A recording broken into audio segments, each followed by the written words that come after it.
The next exercise is pretty easy. I want you to implement a new method here, try.contains. We give it a word, the cat, and it returns a Boolean value.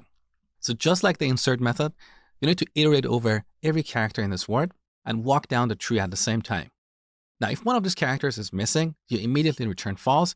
Otherwise, if you walk down the tree and find all these nodes, you want to make sure that the last node that you are at represents the end of a word. For example, if we have stored, let's say, only Canada in our try, and then we check to see if we have the word can, we should get false even though we have nodes for these characters, but the node that contains the N doesn't represent the end of a word.